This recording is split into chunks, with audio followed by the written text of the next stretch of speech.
Alrighty, let's get into the next team here. A team that we all know and love. The Detroit Red Wings. It is so weird. When I grew up with them in the Western Conference, it's so weird that they're in the Eastern Conference. Like, it makes more sense now, but so used to them being a Western Conference team. $8 million cap.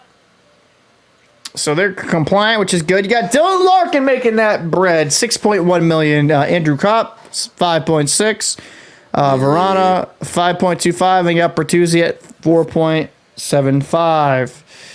Defensive notables, you have Ben Sherratt at 4.75, Hornrick at 4.4, and then Oli Mata at 2.25.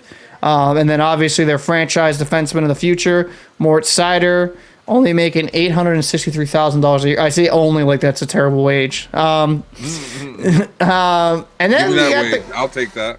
I'll take that, definitely. I'll take half that wage. Then you got the goalies. You have Ville Husso making 4.75, and then you got Nedeljkovic at making 3. So they're spending a little bit of dough when it comes to the goaltending position. So depth charts.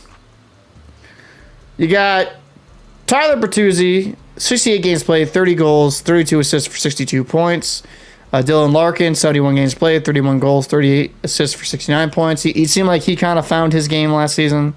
Lucas Raymond, 82 games played, 23 goals, 34 assists for 57 points. You know, that's a pretty solid first line if they can stay healthy. Like if Larkin and Bertuzzi can finish in the mid-70s, maybe a whole season of games. I'm gonna tell you right now, that line, it's all gonna be about Raymond. I know Larkin's a star there, but Bertuzzi is obviously a star for them as well. But Raymond, I've been watching this preseason. Raymond has some really good upside to him. I think he's definitely getting obviously more used to the NHL level of playing. But I saw him in one preseason game. I know it's preseason, but his vision, it's gotten much better. His I think he's growing into his body, so his physicality is also becoming a factor. And boy, that line, forechecks. Oh man, they're one of those teams. Like that line in particular is one of those lines that just goes after you the whole time, and they're going to cause your defensemen, if they're not ready, to turn that puck over, and they're going to score. Raymond is going to be the key though to that line's success. Yeah, I think Lucas Raymond has loads of potential. Obviously, drafted 4th overall in 2020. I think he's got. I think this line will be extremely dynamic. It'll be fun to watch. You got Jacob Verana, Andrew Kopp. So with Jacob Verana last season, 26 games played, 13 goals, 6 assists for 19 points. Hoping he's more healthy. You got Andrew Kopp, 72 games played, 21 goals, 32 assists for 53 points. And then you got David Perron, 67 games played, 27 goals, 30 assists for 57 points. Like that's a solid second line production if you go on the point per game basis, especially. I mean that's a solid, really solid second line. Well, I like what they did bring in Andrew Kopp. The guy me too. Is a very solid center. He can give you everything every single night. You know, he's always going hard. I think Verana started finding his game. Obviously, he didn't play much though. But watching him in the preseason, he definitely had like that. He had better legs. He had a little bit of a boost. He looked good. He was moving around well. And then you add Perron. Obviously, Perron's been around for a while. He's a proven, point getter. He's looking pretty youthful with the talent he's surrounded by. So right. I mean that's going to be a good second line. They're not gonna wow you, but they're gonna be there. They're gonna be there. Yeah, absolutely. But I think they're gonna have some solid production. You got Dominic Kubelek, 70 games played, 15 goals, 17 assists, 32 points. You got Joseph Valino, 66 games played, 8 goals, 7 assists for 15 points. You have Philip Zadina, 74 games played, 10 goals, 14 assists for 24 points. I mean, obviously people thought he'd be more than he is, but he's still 22. Maybe he can keep taking another step forward. I mean, that's an okay third line. Nothing crazy. Nothing like wowing, but nothing like horrific. No, but the upside to that line is there's so much potential there still to grow. So even though they're okay right now, right, Detroit fans, you got to be excited about that line or the guys on that line, because 22, those guys can still become something way bigger. And if they click, you know, man, it can be something to see, and something that'll give you guys some hope for the future. You know, they're building. I mean, they're not on a full rebuild, right? No, they're going to be competitive. But they're getting to the point where now they're being a little bit more competitive, and I think that this season you're going to see lines like that, and this team really kind of take that next step in the right direction to increase their offensive output. I mean, I'd have to agree. And then you have Adam Erne, 79 games played, 6 goals, 13 assists, 19 points. You have Michael Rasmussen, 80 games played, 15 goals, 12 assists for 27 points. And then Elman Soderblom, obviously a rookie, so no statistics. And, we'll have to wait and see, obviously, on the Rook, see how he does. But, that's not a terrible fourth line either. Let's get into the defensive side of things. You got Ben Sherratt, the man. That's a great hockey name. 74 games played, 9 goals, 17 assists, 26 points. You have him paired with Mort Seider, and this kid's electric. 82 games played, 7 goals, 43 assists, 50 points in his rookie year. Phenomenal. I think he'll probably go down as the greatest German defenseman of all time. I think he has that potential. Nice. I love his game. I love his positioning. I like his gap control.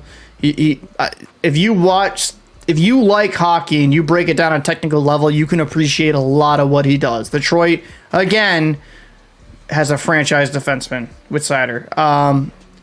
You have Oli Mata, 66 games played, 1 goal, 7 assists, 8 points, with Philip Horneck, 78 games played, 5 goals, 33 assists, 38 points. Solid production, obviously.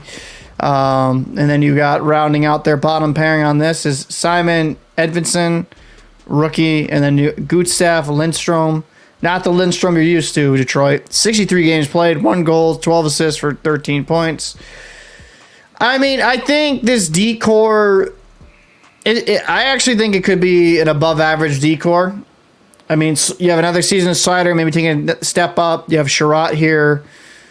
I think Oli Mata. I think Philippe Hornrek could really develop and keep going forward. The big question for me is their bottom pairing. I don't know if I'd want to go that young. But, I mean, actually, no. You probably wouldn't want your younger guys to be on the third pairing for less minutes to control what they play against. But that would be interesting, actually. I'm kind of excited to see how this pans out. So, I mean, I think they could be an average to above average. Leaning more towards the above average for me. What are you thinking there, Fajardo? I definitely think that they're going to be average, right? If they do anything more than that'll be great. But I'm going to hold them at an average because that's all they have to be. You don't want to set too high of expectations on these guys. You kind of just want them just be there. Just be there, be competitive. Right, don't go crazy. Nobody needs you to be superstars. Just play the game, play it right, learn, grow, right. And as a group with the defense and the forwards, this is the moment for them. Take that next step, play the game the way it's supposed to be played. Don't try to do too much, right? But don't allow yourself to fall and do too little. Just do what you need to do, and it will prove itself on the ice. You'll grow, you'll learn, and they're gonna get better. And I think that average is where you need to set the bar for this defensive core. I think with and I have to mention this now because I just realized Sutter's still there. He had 82 games last season, 15 goals, 21 assists for 36 points. I actually think Sutter could replace Velino there in that third line because I think you're going to get more production. So that actually would probably be, I think P.S. Sutter would be a better addition. So I just wanted to mention that. I just realized I thought he was released or something, I guess, but no, he's still there. I thought his contract up was this season. No, it's next season. So, but let's get into the goaltenders. Yeah, Ville Husso brought him in from the St. Louis Blues. They had to kind of move Husso because, I mean, they weren't going to pay another goalie. They committed that money to Bennington. Bennington wasn't going to go take a pay cut. So, 40 games played last season, 2.56 goals against, 919 save percentage, 25 wins, 7 losses. He had a fantastic season. He was the far better goalie in the regular season than Bennington.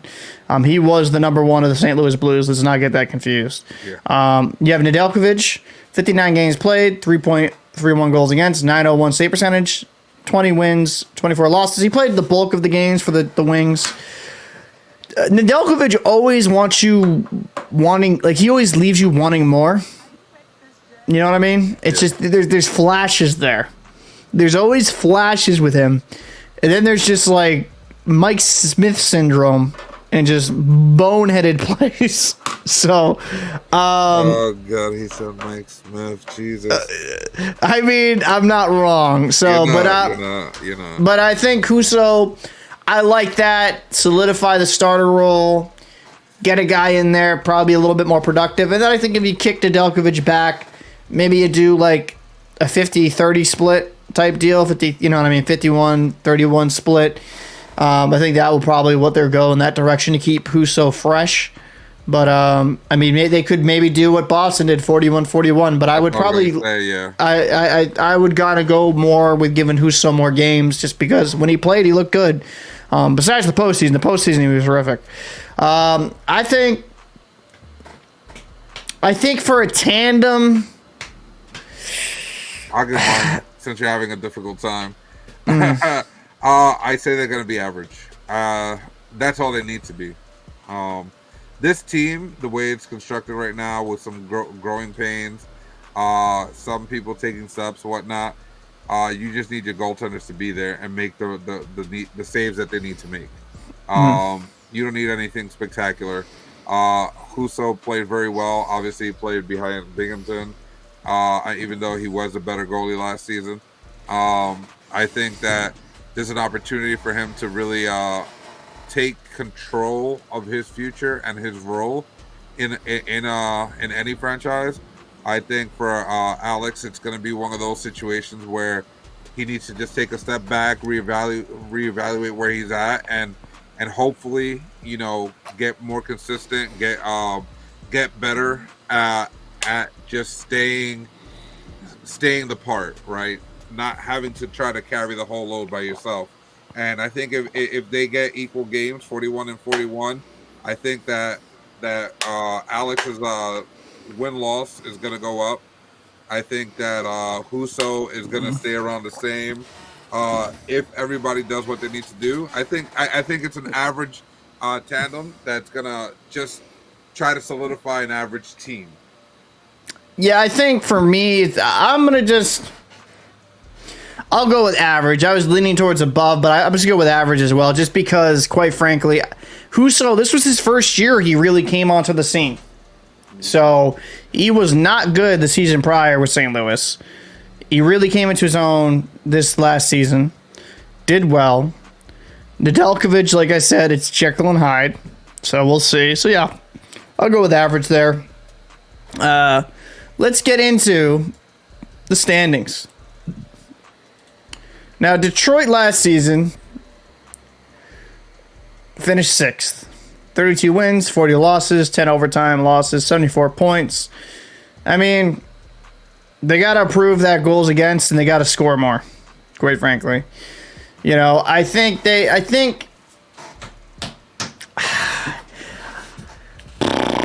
is going to be tough. I think they're better than Buffalo, right? I could see them finishing 6th or 7th. I don't know. It's just, I think they're far better than Buffalo, though, now that I'm really thinking about it. I think they're going to finish like 6th. All right. So I know we did Buffalo in the previous segment. I think that, unfortunately, for both of these teams, they're going to be fighting out for sixth, seventh, and eighth spot, but Yeah. mostly the seventh spot, and then whoever loses, it's the eighth spot. Um, they're in their rebuild segments or phases, whatnot. Detroit is more a little more advanced, but I think that Buffalo might have the better talent when it comes to this rebuild. Um, but unfortunately for them, again, with the other teams in this division, um, they're literally Detroit and Buffalo are literally the seventh and eighth contenders on this division. Yeah. I mean, It, I yeah, yeah. it's sad because there's so much potential there, right? And Yeah. if it hits, they can surprise us and you know make runs and probably be higher in the whole scenario. But looking back at what I said about Buffalo and looking at this Detroit team, and then just like looking at some of these other teams that are a little bit further in the process of their rebuilds, Yeah. I think that Buffalo and Detroit are going to be the bottom two. Just figuring out who's going to be seventh, who's going to be eighth. Damn. All right. Well, I mean, we'll get to Montreal when we do, but yeah, I think I'm actually thinking more sixth or seventh for Detroit. I think there's some potential there, especially with a guy like Sider. So we'll agree to disagree.